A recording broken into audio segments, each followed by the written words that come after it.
So hello students, Wasim सा here और जो हम लोग बात करने वाले एक बहुत ही इंपॉर्टेंट टॉपिक की है ना। थंबनेल आप लोगों ने ऑलरेडी देख लिया है तो आपको पता है कि हम लोग आज बात करने वाले हैं how to pass the engineering graphics subject in one day. हाँ, सही सुना आप लोगों ने, है ना। सिर्फ एक दिन में स्टडी करके इंजीनियरिंग ग्राफिक्स सब्जेक्ट को कैसे पास कर सकते हैं, इसके बारे में आज हम लोग बात करने वाले हैं।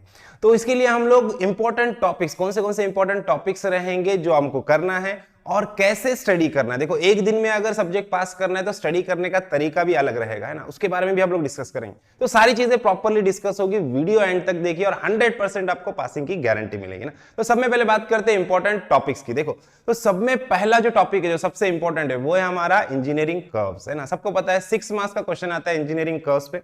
दो टाइप के कर्व्स है जो हम लोग को परफेक्ट करना है, एक है इन्वोल्यूट और दूसरा है साइक्लॉइड। इन्वोल्यूट और साइक्लॉइड सबसे आसान टॉपिक है इंजीनियरिंग ग्राफिक्स सब्जेक्ट के, जो ऑलमोस्ट सबको आता है, जिसके ऊपर 6 मार्क्स का क्वेश्चन पूछा जाएगा। उसके बाद नेक्स्ट जो सबसे इंपॉर्टेंट टॉपिक है हमारा, वो है most important topic, orthographic projection. देखो, ऑर्थोग्राफिक प्रोजेक्शन के ऊपर 9 मार्क्स का क्वेश्चन आएगा, जिसके ऊपर अपने को 2 व्यूज ड्रॉ करने होते हैं ना। अपने को ऑब्जेक्ट दिया रहेगा, उसका फ्रंट व्यू, टॉप व्यू या front view, side view draw करना होता है। सिर्फ 2 व्यूज ड्रॉ करना है और डायमेंशन देना है। उसके मार्क्स होते हैं 9 मार्क्स के लिए पूछा जाता है। देखो, ये 9 मार्क्स वाला ऑर्थोग्राफिक प्रोजेक्शन का क्वेश्चन और जो हमारा 6 मार्क्स वाला इंजीनियरिंग कर्व का क्वेश्चन है, ये दोनों मिला के एक कंबाइन क्वेश्चन में आते हैं, जो 15 मार्क्स का क्वेश्चन रहेगा। तो ये 15 मार्क्स बिल्कुल नहीं जाने चाहिए। 6 मार्क्स का इंजीनियरिंग कर्व और 9 मार्क्स का हमारा ऑर्थोग्राफिक प्रोजेक्शन, इसको एकदम परफेक्ट करना है, तो 15 मार्क्स हमारे पक्के हो जाएंगे। उसके बाद ऑर्थोग्राफिक प्रोजेक्शन आ गया, मतलब ऑर्थोग्राफिक सेक्शनल व्यू भी आपको आ गया। ऑर्थोग्राफिक सेक्शनल व्यू में क्या डिफरेंस होता है, सिर्फ हम लोग को हैचिंग लाइन देनी होती है ना।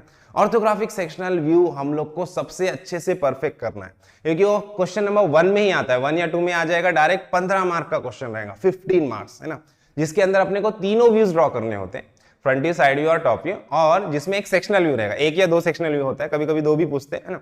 सो जो सेक्शनल व्यू रहेगा वहां पे हैचिंग लाइन देने हैं हम लोग को, है ना। और बाकी सारा ऑर्थोग्राफिक जैसा ही होता है, कुछ भी चेंज नहीं होता है ना।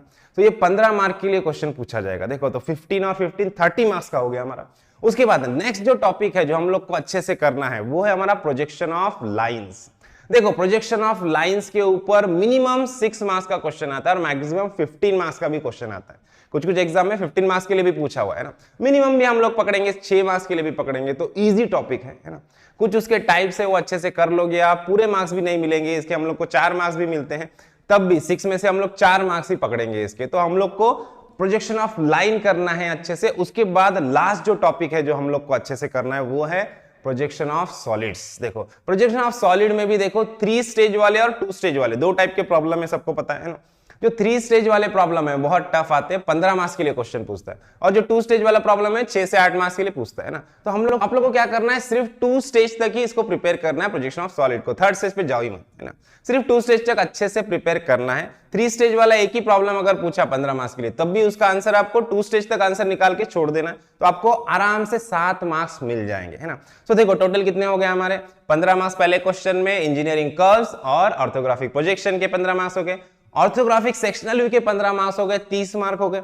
उसके बाद प्रोजेक्शन ऑफ लाइन का हम लोगों ने मिनिमम पकड़ा है 4 मार्क्स, है ना, तो 34 मार्क्स हो गए। और उसके बाद प्रोजेक्शन ऑफ सॉलिड के 7 मार्क्स मिलेंगे अपने को, 34 और 7 कितने हो गए, 41 मार्क्स हो गए। देखो, अब अगर हम लोग 41 मार्क्स का पेपर सॉल्व करते हैं, तो क्या उसमें से हम लोग को 24 मार्क्स नहीं मिलेंगे? आराम से मिल जाएंगे 24 मार्क्स, है ना। और जो दूसरे टॉपिक्स है उसको हम लोग को छोड़ देना है, यही इंपॉर्टेंट टॉपिक्स है, इसको ही हम लोग को अच्छे से प्रिपेयर करना है। ये है हमारे इंपॉर्टेंट टॉपिक जिसको हम लोग को अच्छे से स्टडी करना है एक दिन में। अब सबसे इंपॉर्टेंट क्वेश्चन जो मैक्सिमम स्टूडेंट सोच रहे, एक दिन में इतने सारे टॉपिक्स कैसे स्टडी करें, है ना। एक प्रॉब्लम बनाने के लिए तो 1 घंटा लगता है, तो कैसे ड्रॉ करें। देखो, by scale by dimension draw नहीं करना है। यहाँ पे फॉर एग्जांपल मैं आपको एक करके बताता हूं, अगर ऑर्थोग्राफिक प्रोजेक्शन का कोई क्वेश्चन रहेगा और उसका आपको फ्रंट व्यू टॉप व्यू बनाने के लिए बोला है, तो आपको क्या करना है, क्वेश्चन देखना है और उसको रफ में ड्रॉ करना है, मतलब स्केल डायमेंशन कुछ नहीं, रफ में देखना है। जैसे कि ऑब्जेक्ट है तो इसका फ्रंट व्यू में क्या आएगा, ऐसे आएगा, ऐसा ऑब्जेक्ट का फ्रंट व्यू दिख रहा है हम लोग को, है ना। यहाँ पे होल है सपोज, तो यहाँ पे डॉटेड लाइन दिख रहा है ना। उसके बाद यहाँ पे अगर ये रिब है तो यहाँ पे ये लाइन दिख रही है ना। तो ऐसा आप लोग को रफ में ड्रॉ करना है। उसके बाद इधर एक्स वाई लाइन आ गई, फिर यहाँ से प्रोजेक्शन लेके हम लोग सोच रहे कि टॉपी में क्या आएगा, तो पेन से रफ में, पेंसिल या पेन से रफ में ड्रॉ करके देखना है। टॉपी में क्या आएगा, टॉपी में ऐसा रेक्टेंगल दिखेगा, है ना, टॉपी में ऐसा रेक्टेंगल दिखेगा, यहाँ पे ऐसा हम लोग को सर्कल दिखेगा, जो भी ऑब्जेक्ट रहेगा इसको रफ में ड्रॉ करना है ना। ऑब्जेक्ट को देखना है, रफ में फ्रंट व्यू ड्रॉ किया, फिर बाद में देखो उसका आंसर देखो, आपका फ्रंट व्यू और इसका फ्रंट व्यू बराबर आ रहा है क्या, गलती हो रही है तो कहाँ पे गलती हो रही है वो देखो, सोचो, है ना। उसके बाद टॉपिक ड्रॉ करो, फिर ऑब्जेक्ट को देखो, है ना, फिर उसका आंसर चेक करो, आपका आंसर वो आंसर मैच हो रहा है क्या देखो, डायमेंशन दो। इस तरह से आपको स्टडी करना। प्रोजेक्शन ऑफ सॉलिड में भी क्वेश्चन को पढ़ो, क्वेश्चन को पढ़ के एनालाइज करो कि ट्रू शेप कहां आने वाला है। सपोज कोन वाला प्रॉब्लम है तो कोन में सर्कल कहां पे दिखेगा, है ना, above the X Y line आएगा कि below the X Y line आएगा, ट्रायंगल कहां पे दिखेगा। क्वेश्चन को पढ़ के एनालाइज करो, फिर आंसर देखो, तो आंसर में चेक करो बराबर आ रहा है क्या, है ना। सो बाय डायमेंशन आपको ड्रॉ नहीं करना है, रफ में ड्रॉ करना है, रफ में ड्रॉ करके स्टडी करना है, तभी आप ये सारे टॉपिक्स कवर कर पाओगे सिर्फ एक दिन में, है ना। और इसके डिटेल वीडियोस हर एक टॉपिक पे हर एक नंबर ऑफ क्वेश्चंस के डिटेल वीडियोस हम लोगों ने ऑलरेडी बना के रखे हुए हैं जो YouTube पे है, जिसका प्लेलिस्ट डिस्क्रिप्शन में दिया हुआ है, जाके वो वीडियोस भी आप चेक कर सकते हैं ना। अब सबसे इंपॉर्टेंट क्वेश्चन है कि कौन से क्वेश्चंस हम लोग को स्टडी करने चाहिए।